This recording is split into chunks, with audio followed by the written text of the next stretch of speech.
माधव की आंखों में पूरी महाभारत में बहुत कम जगह आंसू देखने को मिले हैं।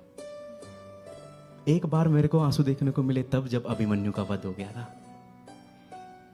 अब जब ये युद्ध खत्म हो गया, माधव को एहसास हुआ कि अब मुझे मां गांधारी का सामना करना पड़ेगा और मुझे मां गांधारी के सामने जाना होगा।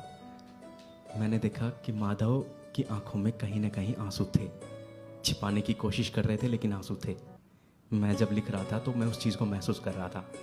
मैं आपके सामने वो गांधारी श्राप पढ़ूंगा। गांधारी श्राप में माँ गांधारी ने माधव को क्या कहा वो पढ़ूंगा, और उसके बाद मैं उसी के साथ में उसके बाद मैं आपको बताऊंगा कि उसके जवाब में माधव ने क्या कहा। शुरू करता हूं। माँ गांधारी कह रही है माधव से, क्यों माधव ये युद्ध हुआ जब सब कुछ तुम पर निर्भर था? तुम ही थे अवतार, अगर तो क्यों आया ये मंजर था? तुम चाहते तो रक्तपात ये नाश नहीं होने देते, ये विध्वंस हे वासुदेव तुम काश नहीं होने देते। लेकिन तुमने चाहा था और तभी बनी ये होनी है। तुम हो कारण माधव इसके मेरी कोख जो सुनी है। तुम हो कारण माधव इसके मेरी कोख जो सुनी है। कौरव वंश में जो कुछ बीता यादव वंश में भी होगा। यदु वंश का नाश भी बिल्कुल इसी तरह से ही होगा। यदु वंश का नाश भी बिल्कुल इसी तरह से ही होगा। गांधारी के श्राप को माधव आशीर्वाद सा लेते हैं।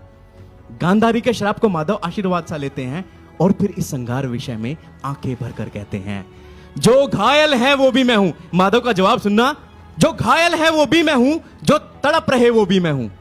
जो घायल है वो भी मैं हूं, जो तड़प रहे वो भी मैं हूं। जो जीवित है वो भी मैं हूं, जो नहीं रहे वो भी मैं हूं। जो जीत गया वो भी मैं हूं, जो हार गया वो भी मैं हूं। जो इनमें है वो भी मैं हूं, जो उनमें है वो भी मैं हूं। मैं कहां नहीं हुए माता, ये सब मेरा ही दर्पण है।